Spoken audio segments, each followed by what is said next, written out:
Comienza El Larguero. José Ramón de la Morena. Tu afición es sentimiento y tiene mucho alimento. Di que tú eres el mejor, hincha, tú eres el mejor. Escuchando el transistor, el oído está cobrando,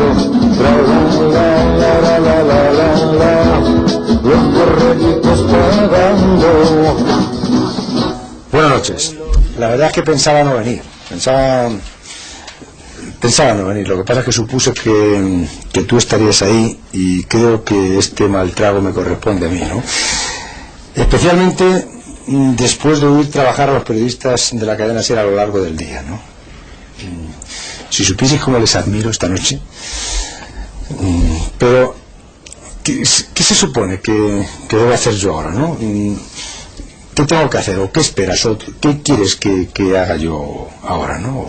O te lo pregunto de otra manera, ¿cómo podría serte útil esta noche, no? Seguro que con un programa de deportes no. En estos casos, en estas noches, lo mejor, me dijo una vez un amigo, que es no molestar, no importunar, no entorpecer tu rabia ni tu ira, que posiblemente tampoco va a ser más grande que la nuestra, ¿no? Puedes tener más dolor si tienes un familiar entre las víctimas, pero desde luego más rabia no. Yo creo que esta noche hay demasiados muertos en este país, asesinados por el terrorismo, sea el que sea, y no podemos dejarles solos. Madrid está velando a sus muertos. Esta tarde la gente viajaba en los vagones del metro en silencio, ¿no? El silencio del dolor, el silencio de la rabia, del miedo, ¿no? En las calles apenas había atascos, la gente andaba deprisa, pero en silencio, ¿no? Los coches no hacían sonar los claxons como en otras ocasiones. Esta es una noche, como os decía, para velar a los muertos inocentes asesinados por fanáticos asesinos. Porque han asesinado a 192 inocentes, estudiantes, trabajadores, amas de casa, niños, inmigrantes, hasta un feto de una mujer embarazada. Hasta un feto había entre los restos de carne destrozada entre esos vagones del tren. La explosión de Atocha ha ocurrido a 20 metros de la casa en donde vivía Bustillo y en donde vive Manolete, en donde vive Paco Jo. Bustillo fue el primero en llamar a la radio esta mañana. Entre tanto, Paco Jo entraba con un teléfono móvil a esos vagones reventados entre el humo y los gritos de dolor de los que aún permanecían con vida. Porque Merche, la mujer de Bustillo, es enfermera. Y a Merche se la murieron 5 entre los brazos esta mañana. Esta tarde hemos vuelto allí. No paraban de sacar cadáveres y tú te acercas allí y miras aterrorizado, ¿no? Además miras sin comprender nada. Miras con un complejo tremendo de inútil, de no haber estudiado para bombero o para enfermera, ¿no? Te das cuenta que no eres nadie y que apenas sirves para algo. Y admiras a esos bomberos que se niegan a admitir el relevo y continúan horas y horas. Yo veía cómo llegaban y cómo debían de cambiarse y pasarse de unos a otros esos monos de plástico, y algunos de ellos se negaban a hacerlo, ¿no? Los ves cómo van agotándose y cómo van consumiendo botellas de agua que iban apilando en la valla de cemento junto a las vías. Hay una tienda de campaña del SAMUR y de Protección Civil, es una tienda de campaña de color naranja. Bueno, pues allí van introduciendo los cadáveres. Bustillo se lo conocía todo, porque lleva allí todo el día. Y entre medias, chicos jóvenes de Protección Civil iban sacando objetos personales que estaban esparcidos por los vagones. Los iban introduciendo en unas bolsas de plástico verde, como si fueran bolsas de estas de la basura, ¿no? Bueno, pues uno de esos chicos de repente ha salido con un carrito de un bebé. Era un carrito que estaba totalmente destrozado. Y el muchacho lo llevaba cogido por uno de los asas y lloraba. Lloraba mirando los hierros, porque eran hierros totalmente retorcidos que habían contenido un bebé. Y miraba a todas partes y no sabía qué hacer con ese carro. Era un muchacho muy joven. Lo introdujeron en un coche del SAMUR y terminaron llevándoselo. Entre tanto, los bomberos continuaban sacando cadáveres y abriéndose paso entre los hierros. Cuando hemos regresado a la radio, Paco Jo estaba totalmente deshecho, ¿no? Porque, como decía, fue quizá el primer periodista que entró en esos vagones de Atocha. y me decía una frase que se me ha quedado clavada. Decía: no se me va a ir de la cabeza el sonido de los teléfonos móviles que sonaban entre los cadáveres. Dice: veía a los muertos ensangrentados y veía cómo algunos teléfonos por el suelo no paraban de sonar.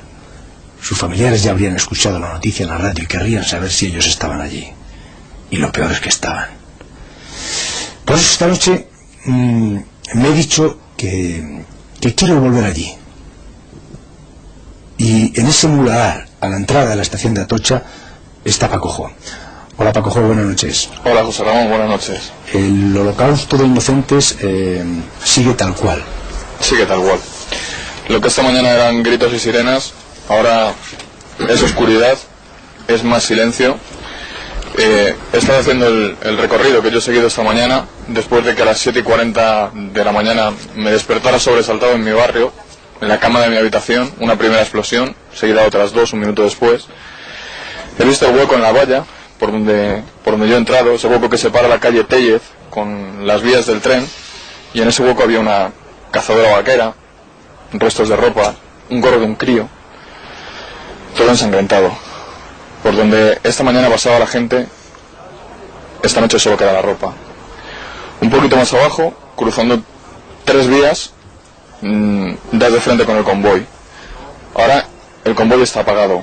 Hasta hace unos minutos había un poco de luz en el interior que ha servido de iluminación a la policía científica. Esta mañana la verdad es que el panorama era aterrador, y ese sonido de los teléfonos móviles que yo te contaba esta tarde en la reunión todavía permanece clavado en mi cerebro. Oigo todavía, ¿no? Ruidos metálicos. ¿Están trabajando todavía? Sí, están trabajando. Ahora mismo hay 2 operarios justo encima de uno de los vagones destrozados del tren, que hasta hace un momento han estado con sopletes metálicos tratando de separar la herrumbre que queda justo por encima de las vías y conectada con los cables de alta tensión. Han estado trabajando hasta hace escasos minutos. La policía científica también. Y aquí alrededor, en silencio, hay decenas de personas, de curiosos que se acercan, y que en el muro que separa la vía del tren de la calle han puesto una maceta llena de flores, y debajo de una maceta una veintena de velas que seguramente sirven de símbolo a esa cantidad de vidas que han segado en la mañana de hoy los terroristas. Merche es la mujer de Bustillo, como decía. Merche es enfermera, y mientras el Busti se quedaba despertando a los niños, Merche ya había bajado, ¿no? Había bajado a la calle y se produjo la explosión. Se avanzó a atender heridos con vendas, con gasas y con lo más útil que en esos momentos pudo encontrar. Hola Merche, buenas noches. Buenas noches. ¿A los niños se les ha pasado ya el susto? María lo recordaba esta noche todavía, que había pasado con el tren que había explotado. María lo recordaba, Javier no se ha enterado de nada, ni se ha despertado incluso. El tren que se había roto, decía María. María, el tren que se había roto, sí.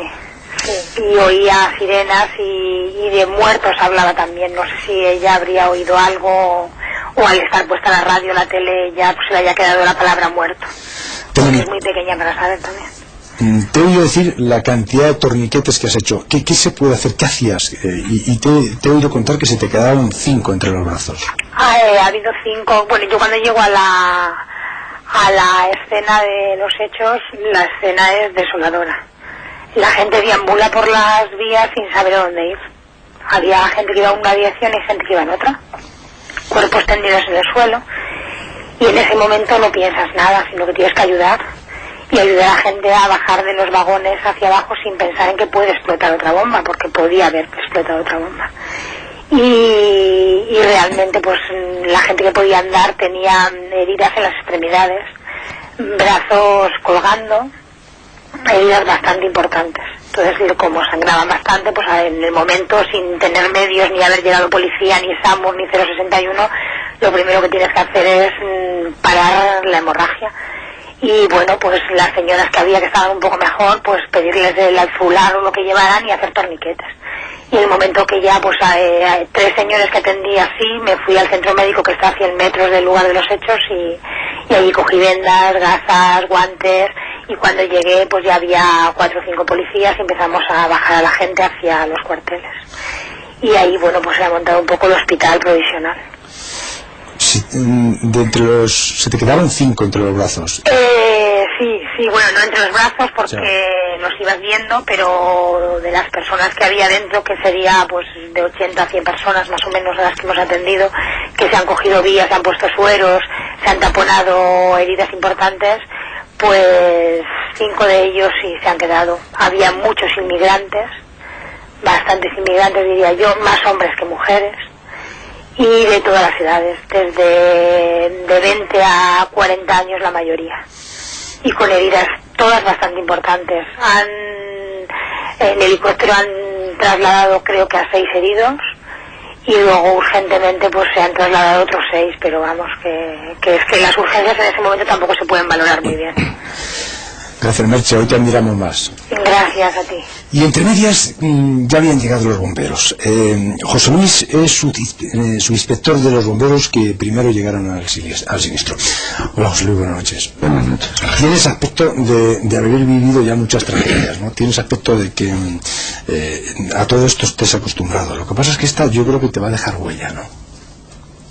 Por desgracia se han vivido varias. Ya hay huellas antes de esta, pero esta ha sido mucho más voluminosa. Esto eran los trenes del dolor. O sea, había tal volumen de gente, tal cantidad de cuerpos, de trozos esparcidos. Diferenciar a veces el que estaba muy herido del que estaba y andaba ensangrentado no resultaba fácil a simple vista. Era tal el caos que el entorno del tren era como salir de una ducha de sangre. Era realmente duro. Muchísima gente andando desorientada, como decía Merche. Otros se volvían después de salir y volvían a ayudarle a otros que estaban peor que ellos. Otros intentaban tirar de algunos, levantarlos, que ya no valía de nada.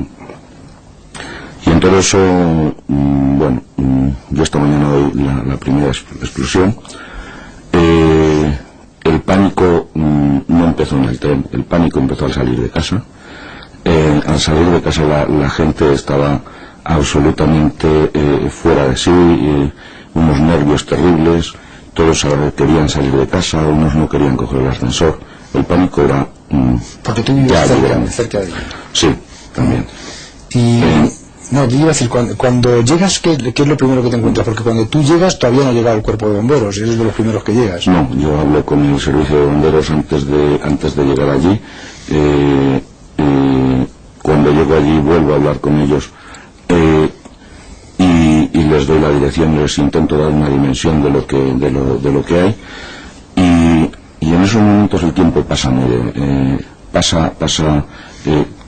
cada minuto parece una hora. Te da la sensación de que ahí hace falta algo, pero tiene que llegar.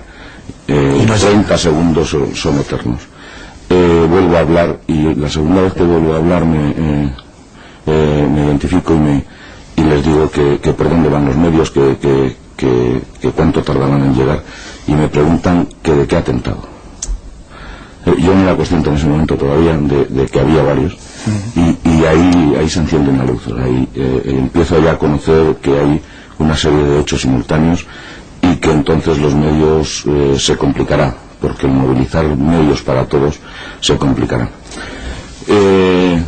En esos periodos de tiempo veo un poco, me aproximo al tren y veo un poco todo esto, pero la dimensión es tan grande que quizá más importante que ayudar a 2 o 3 puntuales, un caso puntual, lo más importante en ese caso va a ser la organización global, porque ahí se va a formar en unos minutos un gran volumen, van a llegar un gran volumen de medios, de recursos, y sin una organización previa la movilidad de los recursos va a ser difícil.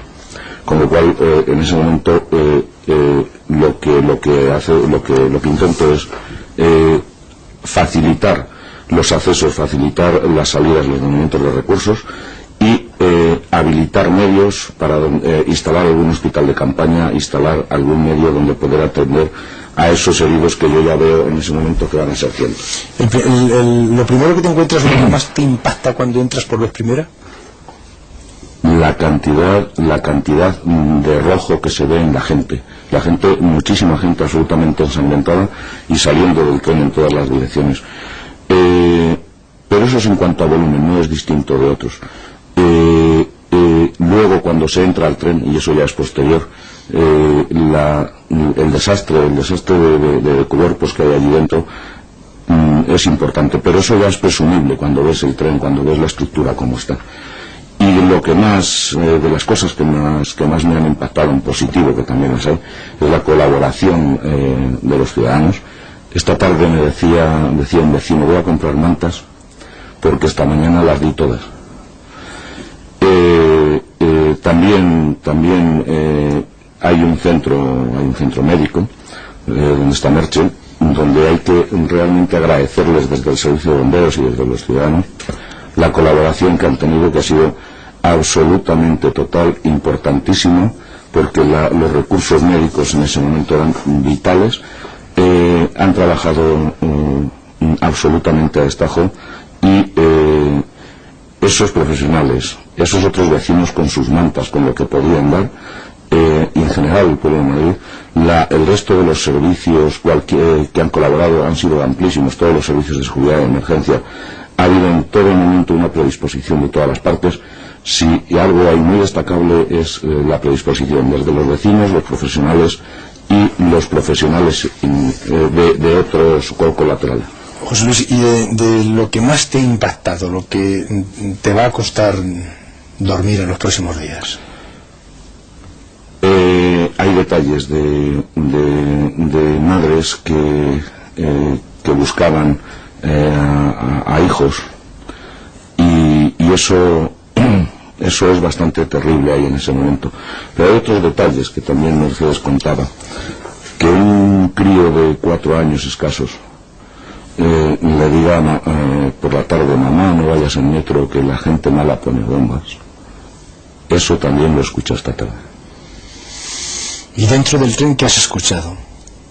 Dentro del tren, ya cuando he entrado, solo había silencio. O sea, cuando en el tren, al principio había algunos heridos muy, muy graves, mucho griterío, muchos inconscientes, pero ese era el primer momento, y el caos iba a ser absoluto.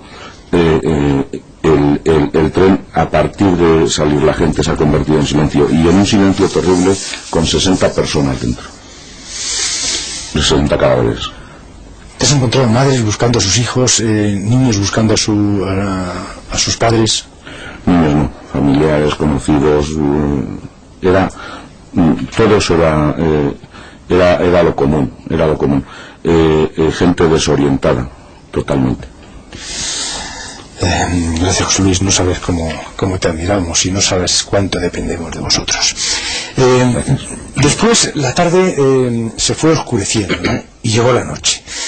Pero cuando ya regresábamos del lugar de la muerte, yo escuché a Gemma Nierga explicar cómo el Ayuntamiento de Madrid, que por cierto, como decía ahora José Luis, el subinspector de bomberos, digo que el Ayuntamiento de Madrid, que ha coordinado todo de manera perfecta, pues tenían varios autobuses con familiares de los viajeros de esos trenes que iban buscando a sus parientes porque no habían regresado a casa, y les iban llevando de hospital en hospital, ¿no?, para encontrar a su familiar presuntamente herido o desaparecido.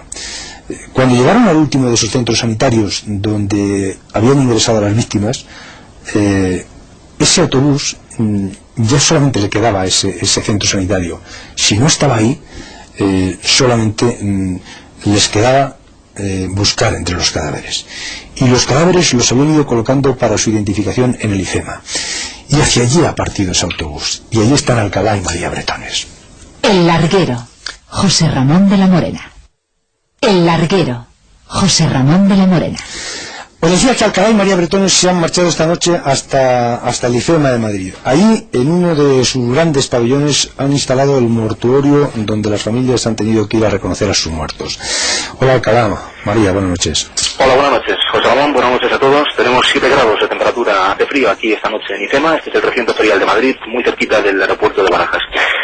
Yo estoy justamente en la entrada del pabellón número 6 de IFEMA, donde están todos los cadáveres de la masacre terrorista de esta mañana de Madrid, y la verdad es que nunca la fotografía del Larguero fue tan triste. Una enorme nave industrial es este pabellón número 6. 6. A la entrada, según entras directamente, hay 8 ataúdes de madera que verdaderamente te espantan, y más allá en el suelo, decenas y decenas de cadáveres. 1, 2, 3, 4, hasta 192 cubiertos por sábanas blancas y por sábanas grises que no sé exactamente si identifican en razón de edad o sexo de las víctimas. He visto un feto, como tú contabas en la entrada, un feto, un embrión de vida humana arrancado del vientre de la madre de las explosiones de esta mañana. Hay niños, la verdad es que son pocos, hay niños de corta edad, pero son seguramente la minoría de las víctimas mortales. Hay hombres y mujeres, más hombres que mujeres muertos. Hay muchos inmigrantes y hay fundamentalmente muchísimos cuerpos de chavales, de adolescentes, de universitarios, de chicos de 18, 19, 20 años que iban esta mañana en el tren al instituto o a la universidad. Verdaderamente la imagen sobrecoge, José Ramón, pero te sobrecoge todavía más, además de los muertos, ver cómo llegan aquí los familiares. Porque ahí te das cuenta de que detrás de cada muerto, detrás de cada víctima, hay una tragedia que es la que están viviendo sus seres queridos. Solamente hasta estas horas de la noche se han identificado en torno a 50 cadáveres, y yo estoy rodeado de cientos, quizás miles de familiares que no saben si al final de esta angustiosa espera les aguarda, si hay suerte, un herido que esté en algún hospital, y sale cruz un muerto que esté envuelto en una sábana aquí abajo donde estoy yo. Yo veo gente destrozada por el dolor, veo psicólogos, veo, insisto, 8 ataúdes de madera que te espantan, veo policías, veo luces de aviones que se van de Barajas, que huyen del horror de esta mañana aquí en esta ciudad, y noto la verdad que este dolor, el dolor de tantísima gente, es imposible explicarlo con palabras. Don Manuel Cobo es el vicealcalde de Madrid y lleva desde esta mañana a primera hora entre sangre, muertos y lágrimas. Don Manuel Cobo, vicealcalde, buenas noches. Buenas noches. Estos días, estos sucesos son los que cambian la filosofía y los que cambian la vida de un hombre. Sí, cambian absolutamente. Yo creo que es algo que no se va a olvidar nunca y que no se debe olvidar nunca. Yo quiero recordarlo siempre porque... Perdón, don Manuel, a ver si podemos levantar un poquito, no sé si es el tono de voz, pero le oímos muy lejos. Que le decía que sí, que efectivamente es algo que no se olvida nunca, que además no queremos olvidar, porque es mucha muerte, mucho dolor, mucha rabia, mucha indignación, mucha incomprensión, mucha solidaridad también, y ha sido muy duro el día para todos. ¿Qué ha visto que ya no olvidará nunca? Pues desde los lugares de los atentados que hemos visitado con el alcalde de Madrid, Alberto Gallardón, los hospitales, los heridos que decían qué suerte, viéndoles heridos y decían qué suerte que no he muerto, los familiares esperando angustiados, como decía Alcalá, si será mi hijo, mi hermano, uno de los fallecidos, los pies... Todo esto, vicealcalde, perdón un momento, vamos a repetir la llamada porque es que lo oímos lejísimos, vamos a repetir la llamada. Me quedo mientras tanto en ese mortuorio, en ese pabellón inmenso de IFEMA donde estaba Alcalá y María Bretones. Me decías, Alcalá, que hay un equipo de psicólogos a los que ha enviado el ayuntamiento y que se encargan de preparar a los familiares para anunciarles la muerte.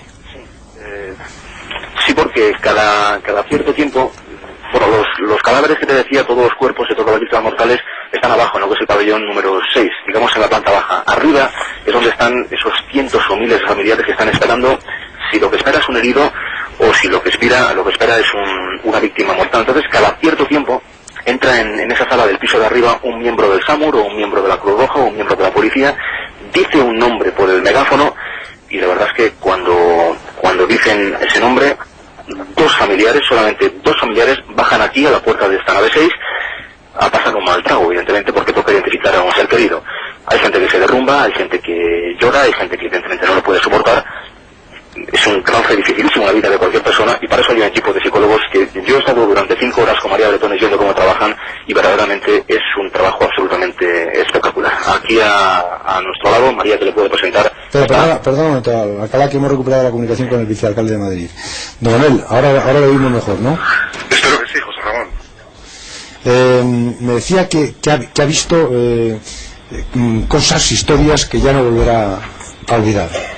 Pues no olvidaremos nadie de los que desde esta mañana, tanto en los lugares de los atentados como en los hospitales, como en el propio IFEMA que contaba Alcalá, lógicamente no se va a olvidar. No se va a olvidar la mirada de los familiares angustiada, esperando pues una respuesta sobre si su hijo, su hermano, su marido, su mujer es uno de los fallecidos.